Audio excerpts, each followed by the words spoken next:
بسم اللہ الرحمن الرحیم الحمد للہ رب العالمین اللہم صلی وسلم وبارک علی سیدنا و نبینا محمد وعلی آلہ وصحبہ ومن تبعہم بإحسان الی یوم الدین اما بعد۔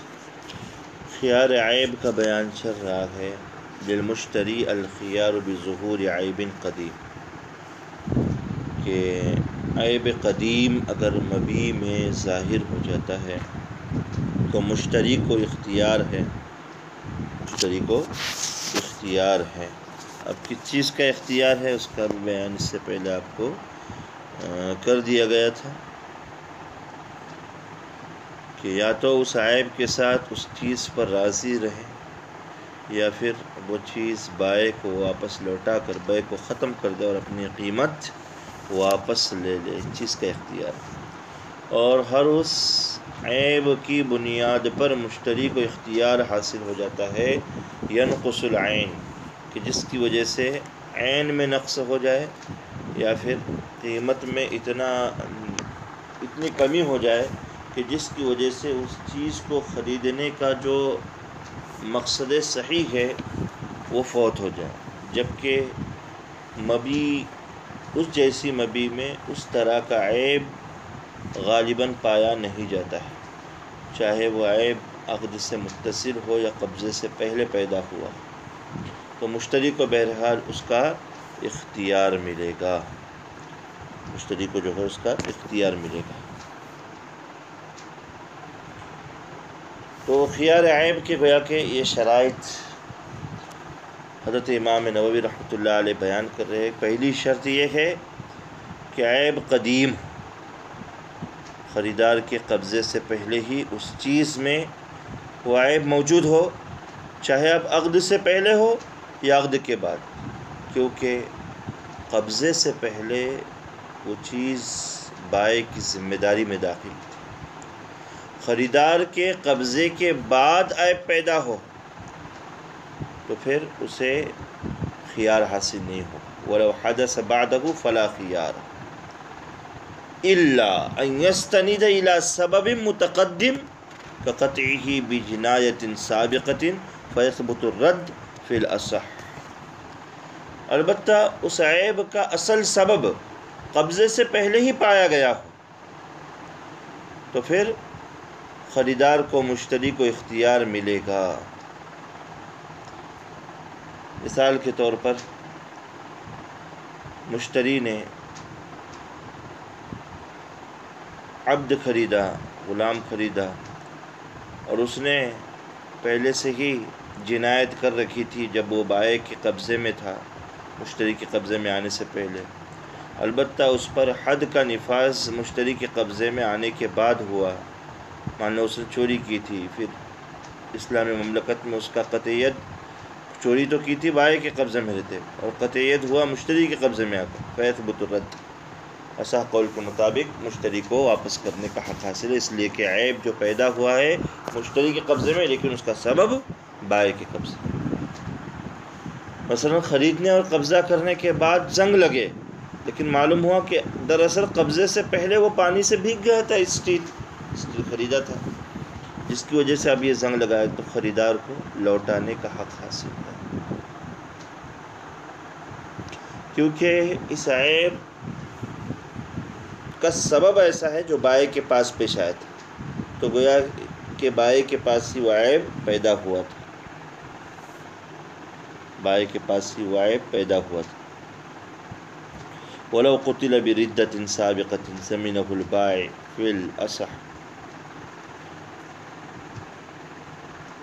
بائع کے قبضے میں رہتے ہوئے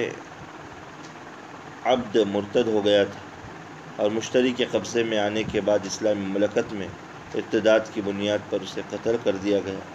تب بھی بائع ہی ضامن، بائع ہی ضامن۔ تو پہلی شرط یہ کہ عیب قدیم۔ دوسری شرط یہ کہ تاجروں کے عرف میں وہ عیب مبیع کی قیمت میں کمی کا باعث، کمی کا سبب، خواہ اصل چیز میں کوئی کمی یا نقص ہو یا نہ ہو،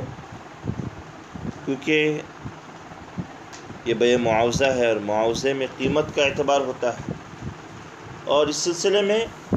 تجربے کار جو تاجر ہوتے ہیں ان کی طرف رجوع کیا جائے، جو تجربے کار تاجر ہوتے ہیں ان کی طرف رجوع کیا جائے گا. اوپر بتایا نا غرض صحیح ہوتا. جیسے کسی نے قربانی کے لیے بکرا خریدا، پھر پتہ چلا کہ اس کے کان کا کچھ حصہ کٹا ہوا، تو اسے لوٹانے کا حق حاصل، کیونکہ اب یہ قربانی کے قابل نہیں ہے. ہاں اگر کسی واجب ذبح کے لیے اس بکرے کو نہیں خریدا ہے قربانی وغیرہ کے لیے، تو اس عیب کی وجہ سے لوٹانے کا حق حاصل نہیں ہے، کیونکہ اس سے قیمت پر کوئی اثر پڑنے والا نہیں ہے. اسی طرح ایک تیسری شرط انہوں نے لگائی، اذا غلب فی جنس المبیع عدمہ. تیسری شرط خیار عیب میں مشتری کو اختیار ملنے کی. پہلی شرط تو عیب قدیم ہو، دوسری شرط تاجروں کے عرف میں وہ عیب مبیع کی قیمت میں کمی کا باعث بنتی ہو، اور تیسری شرط ہے اس طرح کی چیزوں میں معقود علیہ میں عموماً وہ عیب پایا نہ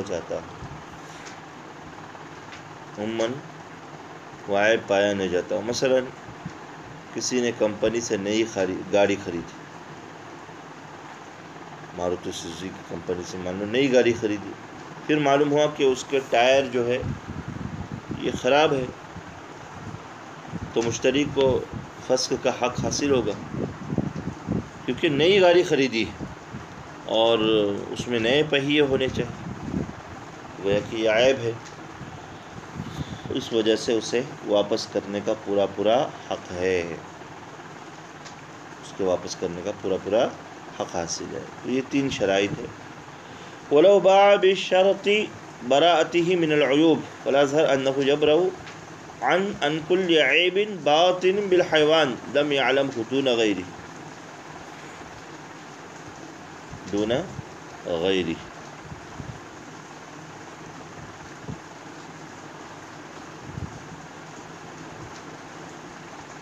کہتے ہیں کہ بائع نے بیچتے وقت یہ کہا تھا کہ میری جو مبیع ہے وہ تمام قسم کے عیوب سے پاک ہے. یعنی عقد کے وقت میں بائع یہ شرط لگا رہا ہے کہ میں مبیع میں ظاہر ہونے والے تمام عیوب سے بری ہوں، یعنی کوئی عیب ظاہر ہو تو میری کوئی ذمہ داری نہیں ہے. تو یہ عقد صحیح ہے، کیونکہ اس سے بائع کی مزید تاکید معلوم ہو رہی ہے اور فسخ یعنی لوٹانے کی نفی ہو رہی ہے.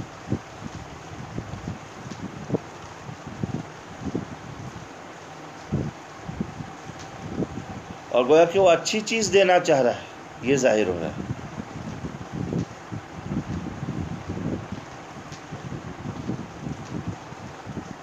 لیکن اس شرط کے باوجود اگر عیب ظاہر ہو تو اب کیا مسئلہ؟ تو دیکھیے اس صورت میں دیکھا جائے گا کہ اگر مبیع حیوان نہیں یعنی کوئی غیر جاندار چیز ہے، موبائل وغیرہ ہے، تو بائع کا یہ شرط لگانا لغو اور فضول مانا جائے گا. اور مشتری نے اگر عیب پایا اس شرط کے باوجود تو اسے لوٹانے کا حق حاصل ہوگا. لوٹانے کا اس کا حق جو ہے مشتری کا ختم نہیں ہوگا، اسے لوٹانے کا پورا حق حاصل ہے، جیسے کہ پہلے بیان آیا. اور اگر مبیع حیوان ہیں، جاندار ہے، جیسے بکرا وغیرہ ہے، تو بائع حیوان کے اس باطنی عیب سے بری ہوگا جو عقد کے وقت موجود تھا، لیکن اسے وہ عیب معلوم نہیں تھا، کیونکہ حیوان میں غالباً کچھ نہ کچھ مخفی عیوب ہوتے ہیں، پوشیدہ عیوب جو بائع کو پتہ نہیں رہتے، اور اس نے برات کی شرط لگا دی ہے، لہذا بائے احتیاطاً اپنی ذمہ داری سے بری ہو سکتا ہے، احتیاطاً اپنی ذمہ داری سے جو ہے بائے بری ہو سکتا ہے۔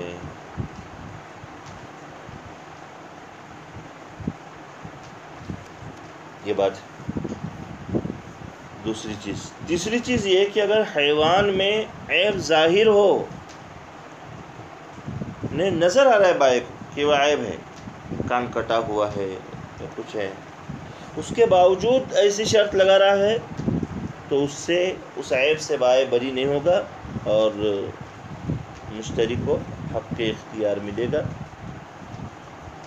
اس لیے کہ آسانی سے اس عیب پر مطلع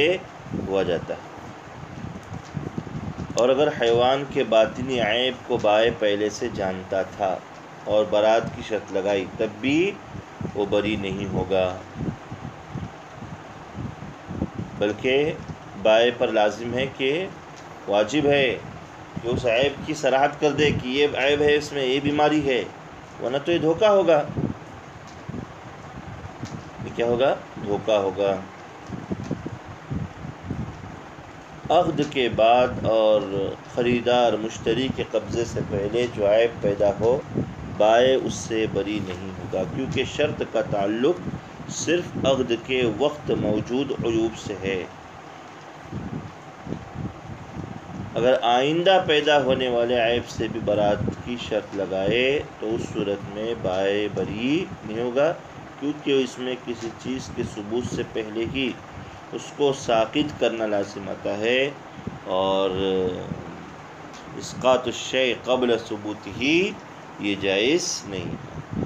تو دیکھیے اس عبارت کا یہ خلاصہ سامنے آیا، وَلَوْ شَرَطَ الْبَرَاءَةَ عَمَّا يَحْدُثُ لَمْ يَصِحْ فِي الْأَصَحِّ وَلَوْ هَلَكَ الْمَبِيعُ عِنْدَ الْمُشْتَرِي أَوْ أَعْتَقَهُ ثُمَّ عَلِمَ الْعَيْبَ رَجَعَ بِالْعَرْشِ وَهُوَ جُزْءٌ مِّن ثَمَنِهِ نِسْبَتُهُ إِلَيْهِ نِسْبَةُ مَا نَقَصَ الْعَيْبَ مِنَ الْقِيمَةِ أَوْ كَانَ سَلِيمًا وَالْأَصَحُّ اعْتِبَارُ أَقَلُّ قِيَمِهِ من یوم البیع الی القبض۔ بات پہلے بتائی گئی تھی کہ قیمت کا لفظ مارکیٹ ویلیوشن کے لیے استعمال ہوتا ہے، اور ثمن کا لفظ جو آپس میں معاملہ طے ہوتا ہے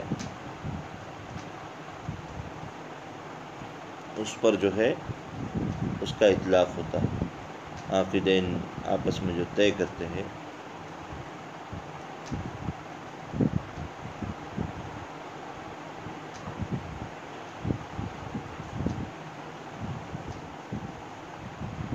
تو کہہ رہے ہیں اگر معقود علیہ مشتری کے پاس ہلاک ہو گیا یا مشتری نے آزاد کر دیا، پھر اسے عیب پتہ چلا، تو مشتری کو تاوان لینے کا حق حاصل ہے بائع سے۔ اب تاوان کیسے لے گا وہ؟